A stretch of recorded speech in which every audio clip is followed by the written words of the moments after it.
for the Unfiltered Revolution by getting on board on Twitter at Casey Stern. Jump in the bio, get on the YouTube channel where most of you are, Apple, Spotify, and everywhere you get your podcast. Now 194 into this, 195 episodes deep, interviews, conversations, rants, lists, and much, much more. The Texas Rangers have been much, much more than many might have thought, considering what the Astros have been for so long, and they'll get together this weekend. Texas coming in now halfway through the season at 49-32, 5 games up in the division, 4 all-star starters and 4 all-stars so far. ... as that continues. And I'm so happy to have on board a guy who's been covering the Rangers for as long as anybody I know for sure for the Dallas Morning News, and that's my guy, Evan Grant.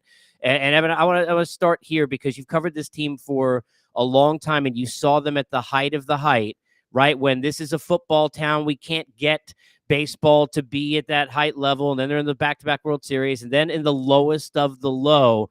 How good can we admit does it feel to be covering a team that has that relevance and matters again? How much fun are you having watching this team? Listen, it's just, for me, Casey, the job is always fun. It is more fun when you're talking to guys about things that they enjoy talking about. But from the perspective of, I think everybody who does this loves baseball, and to see crisp baseball played, to see, night in and night out, good starting pitching and good defense and execution. And then when you factor in, that games are just quicker now, and that there is a pace. And so you are kind of hanging on every pitch. It's just been enjoyable. I think it's been enjoyable for me. I think it's been enjoyable for fans here. Certainly, Bruce Bochy brings a level of connection, I think, with people, just in this kind of, he's an old soul, but he's got a new way of approaching things on a lot of stuff. I think Mike Maddox summed him up so perfectly in a story in The Athletic. He described Bruce Bochy this way: walk slow, talk slow, think fast. And that's Bochy to a T. Amazing. He's self-deprecating. He's not afraid for you to answer him, ask anything.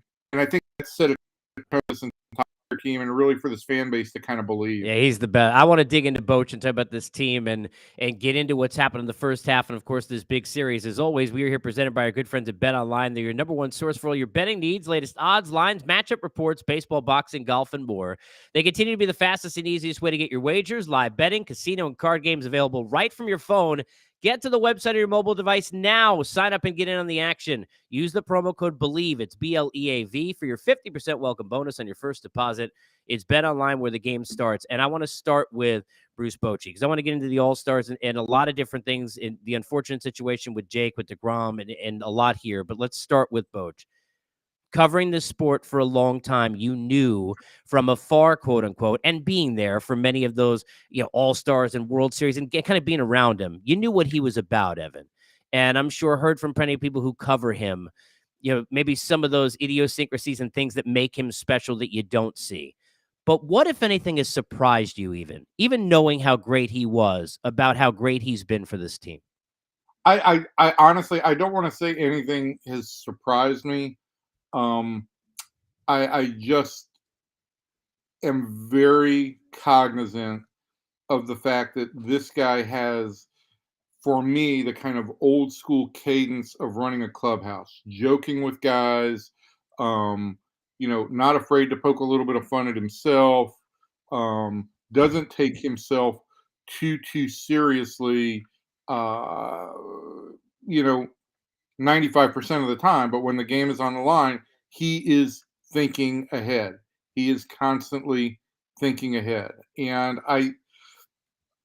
Phil Nevin told me over the winter, when I tried to do a profile on Boch, Phil Nevin told me that the thing that most impressed him about Bruce Bochy when he played for him was that every day he had a way of touching just about everybody on the team in some way, that whether it was like, not even, hey, you're hitting fourth today, or you're doing this today. It was something, some joke that they'd shared in the past, some incident they'd shared in the past, some personal thing that they had in the past, just something that you knew this is a manager, not a baseball manager, but a manager of people who was invested in you doing well. And I think sometimes we overlook that, and that is what Bruce Bochy does so well. He invests in people, and they pay returns on that. Yeah, and it's interesting you mentioned that because a manager to me and covering the sport the last 2 decades has always been about you managing people in X's and O's, right? And some are higher on one pedestal than on another. But Boch has always been so great at both. And he, as you describe it, I think about look at the success they've had, Terry Francona and Dusty Baker and guys who have just have that's every clubhouse they've been in. You hear exactly the things you just depicted. How much have you watched? Because we saw a respect level, and I'll go back to when Wash was there, right? We saw a respect level that was built with him and with that group and that relationship that was different. But there's a little bit of a different respect that comes with Boch day one because every player in the league knows what he's accomplished. Did you see that stage set in spring training, Evan, even before he really built those relationships, that there was just a different level of, oh, wait, we're getting real now that Bruce Bochy's coming in here?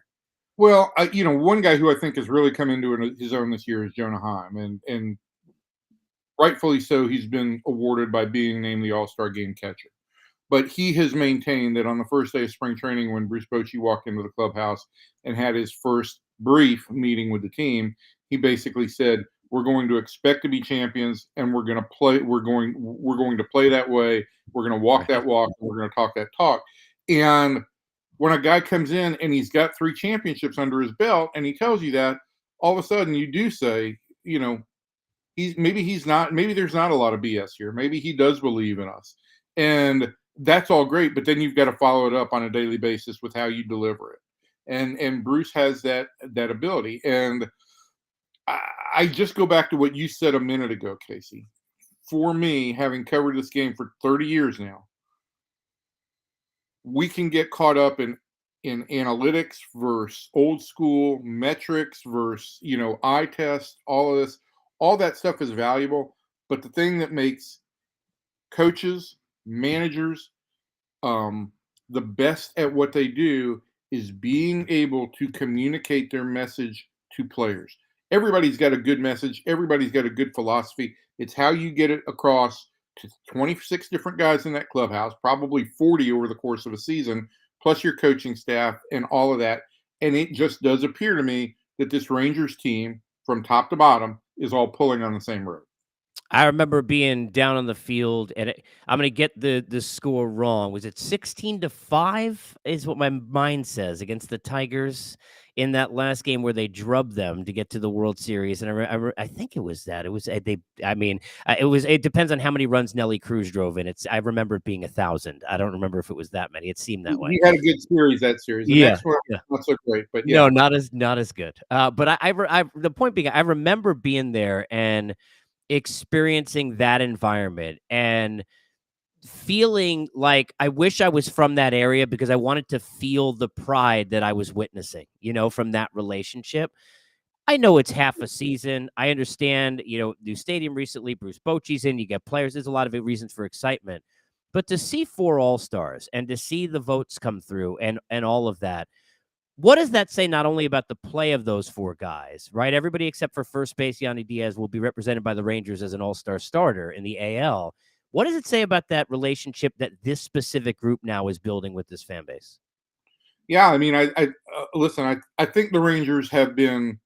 You look at this all-star group, and it's clear that building this team has been a process. Okay, Heim came in the Elvis Andrus trade and was basically kind of the second player in that deal. Um, Josh Young was a draft pick in 2019. Adolis Garcia, who may still make this team as a reserve and probably deserves to make it, basically was a waiver claim from St. Louis in 2019. So they have been building. They hadn't had the results. And I think with each year that this fan base got further out from its first real taste of winning in 2010, 2011, then the teases in 15 and 16, they grew more and more disenfranchised. This team has given them a reason to believe again, playing good baseball. And whether this is a football town, whether this is a front-running town, however you want to describe Dallas-Fort Worth in that area, they do respect good effort and they do respect a good product. And I think these people have been waiting to go to this new stadium and see a team that really delivers. It's going to be interesting to see what the atmosphere is like for this series with Houston this weekend. This is in 4 years since Globe Life Field opened. This is the most anticipated series that the Rangers have played. In 2021, the Astros came in May, and the stadium really was open to fans for the first time that year. And I still remember those games. The Rangers had 2 walk-offs, I believe, in that series. And this place was incredibly loud. And all I could say afterwards was, when this team is good, this home field and this crowd is going to be such an advantage for the Rangers. And I think you are going to see that from here on in, because the pennant race in reality starts now. We're now in the second half of the season. It kicks off with the Astros.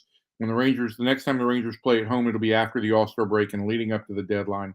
And I think it's only going to ramp up more from here. We know, and the lead right now, 5 games. Look, we understand the Astros probably going to get better as the season goes along. The Rangers will need to be better, right, than they were a little bit up and down in June.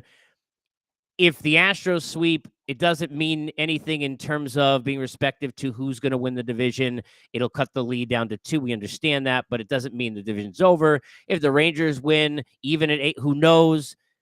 But from a litmus test standpoint, and from this team that is now being accredited with these all-star appearances and this understanding of how good they are, do you get the sense that they're excited about the opportunity? Because they always feel pressure, right? And we use that word. I like using the word opportunity.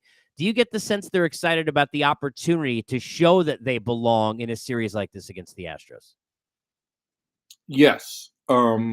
Yes, I do think they are. I also think that, I asked Bochy a question similar to those lines after the game yesterday. And he said, well, I don't know if there's anything left to prove.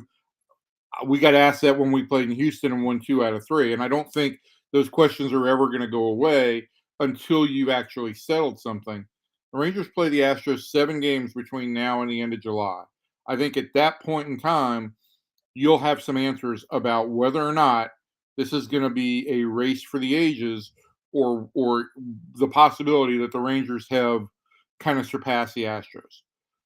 These players are looking forward to it, but they've also kind of taken the attitude of the manager that we show up every day, we expect to win. Yeah, it's going to be cool to have a lot of fans in the crowd, and to have people for a change at a Rangers game, to see the Rangers as opposed to showing up for Aaron Judge's home runs. Or even earlier this month, we had a series here in Arlington where the Cardinals came to town, and you know how they travel, and there were more Cardinals fans in the ballpark. It's exciting for these players to be on the field in front of fans, cheering for them loudly, really for the first time since they've been in this ballpark. I know how well the pitching, because we talk about the lineup and we all understand it, but I want to get into the starting pitching and the job. Even, Dane Dunning in his last start, the job collectively everybody's done, without the DeGrom factor. But I have to go to DeGrom first, because I say this and mean it. I had the pleasure of getting a chance to cover him and seeing the competitor that he is, and a guy who is kind of not understood because, he's not the look. I remember watching, and I'll just use a name that came to mind and I smile, Al Leiter, who, like, you could see when he was on the mound, every emotion he was possibly having, right, at all times. Competitors come in different ways, shapes, and sizes, and DeGrom not necessarily that way. And I think a lot of times get lost in the shuffle in New York with all the injuries and whatnot, just how frustrating that must have been for him and how hard he had fought to stay on the field. Evan, when I heard the news about the surgery, I was devastated for him. When I saw his face in that scrum that you guys did, where he is sitting there and just trying not to break down, that was difficult through a screen. Can you try and describe just how heartbreaking it was to watch this guy not be able to help a team that is giving you that, hey, imagine if Jacob DeGrom was here, ... And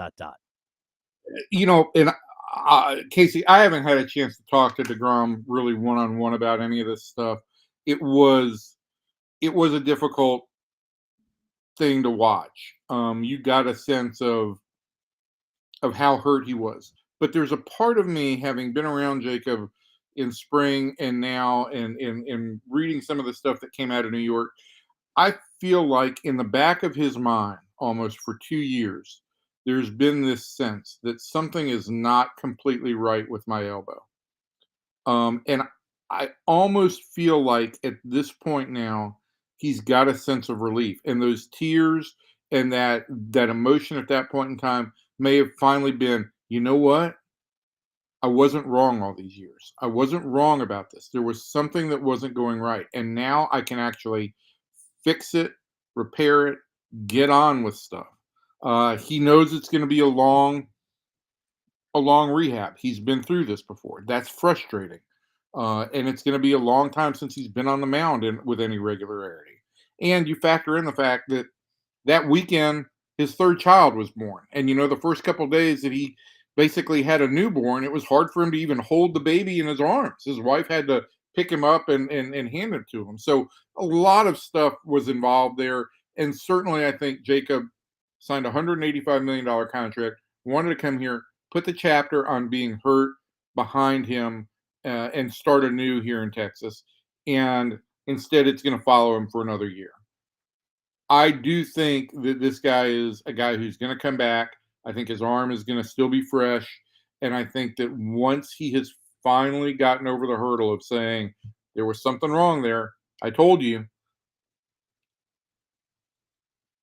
will he return to Cy Young form? I don't know. But I do think the Rangers are going to get some legitimate big time performance out of him, whether it's 2 years, whether it's a year, don't know. But I am convinced that this guy is going to come back and be strong one more time. Nationally, the offense is getting a lot of attention and should. We understand that. And obviously shown by, not to say they don't play defense as well, but shown by the all-star numbers we just spoke of. But what I don't think is getting talked about enough is just how much this staff has come together. I mentioned the Dunning performance the other day was an 8+ shutout innings, and he's been great since he stepped into the rotation. The job that Gray has done, that Evaldi has done, that this whole group has done. How much has that been maybe the biggest surprise? I know you knew that these offensive players were going to be good, and maybe they're a little bit higher earlier than we thought for certainly a kid like a Young who's a Rookie of the Year candidate. But give me a sense of this pitching. Did you get a sense that this was a team that beyond DeGrom could pitch from a starting pitching standpoint the way it has all year? Listen, you can't add Jacob DeGrom and then take him out of the mix and not say, okay, are you gonna be okay? But I do think that Chris Young did a really strong job of investing in starting pitching over the winter.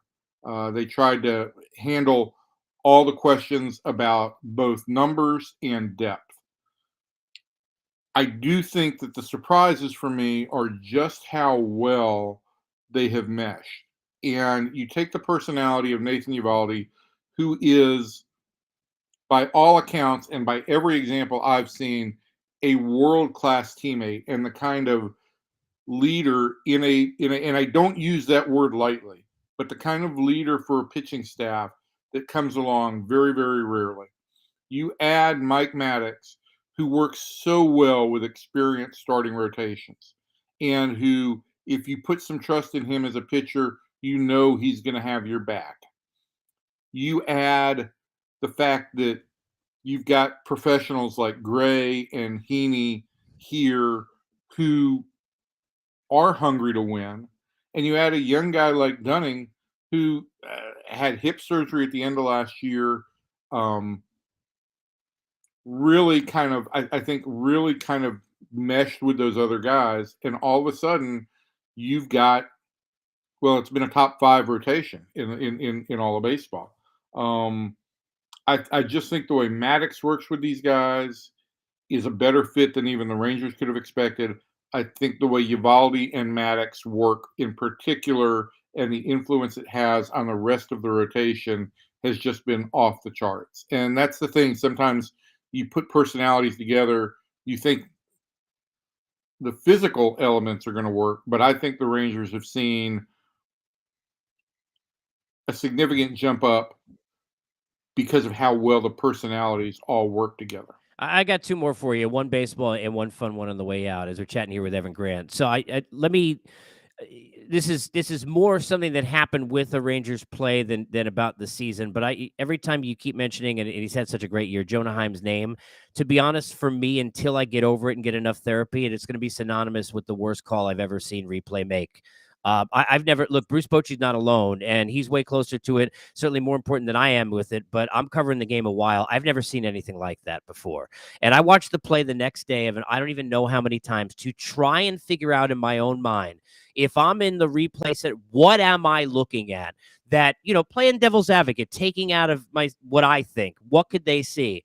And I'm no closer to understanding what happened. You've been around, covered all sorts of different things. Have you ever seen anything handled worse than that call was from replay on that play against the White Sox?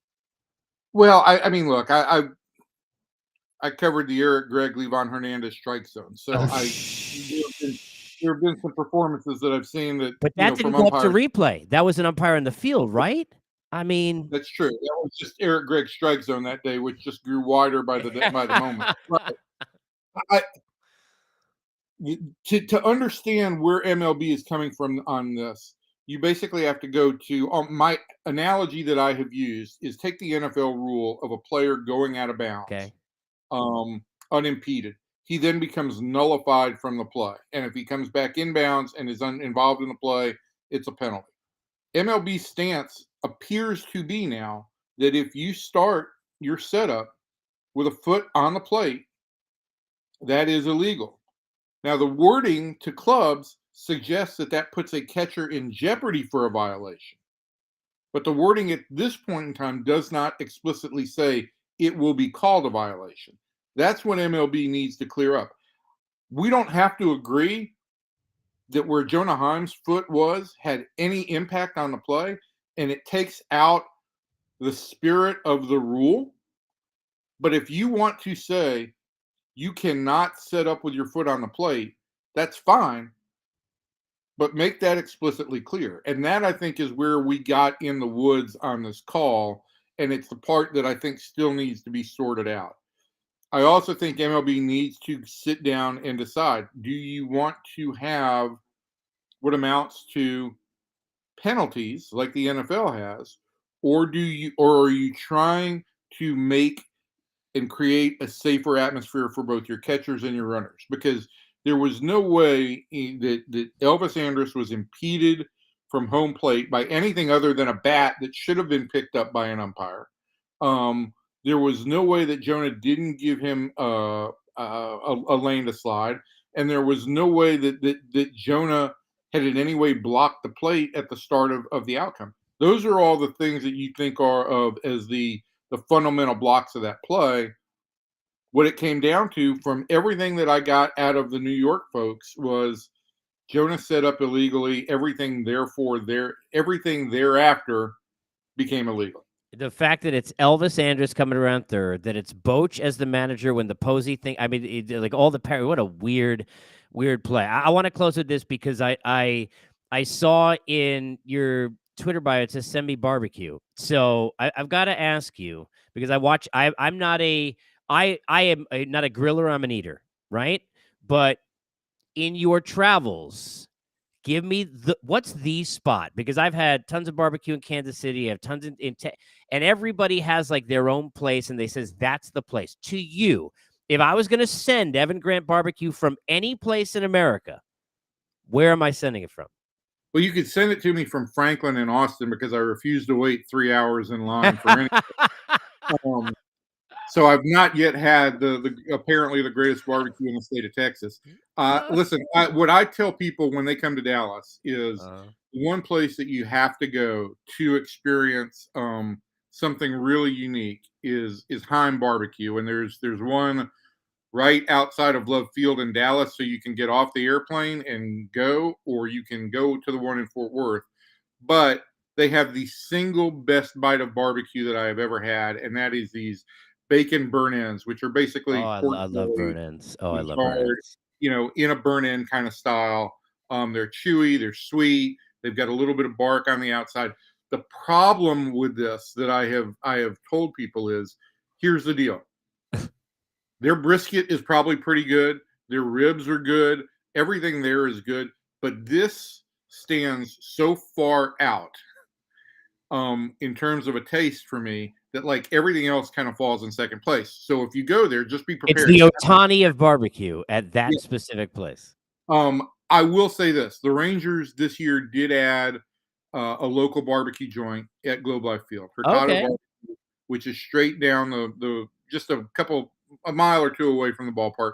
They're doing their own barbecue in house. They've got burrito tacos with chopped brisket. They've got a giant $45 pound and a half beef rib. They've got How are you brisket. eating that sitting there watching a game, though? Come on, man. I mean, It is ridiculous, but I think come if you've got 3 or 4 come people on. and you're all about the Insta, It's come on, man. Really? yeah. I would just say this: it's I my good buddy Dave O'Brien from Atlanta. Yeah, I love Dave. Yep. When he came in town, he ate there and he said, "Yeah, this is the best This is the best ballpark concession I think I've ever had." No So my way. hats Okay. off to the Rangers because you cannot have a stadium in Dallas Fort Worth and not have a great barbecue spot in the stadium. So they finally got that right. Evan, I'm so thankful, man. It's so good to see you, and I'm so appreciative of your time. Thank you for hopping on. All right, Casey, take I care, man. appreciate Always good this. talking to you. Be As well. always, Unfiltered is presented by our good friends at Bet Online. We'll see you.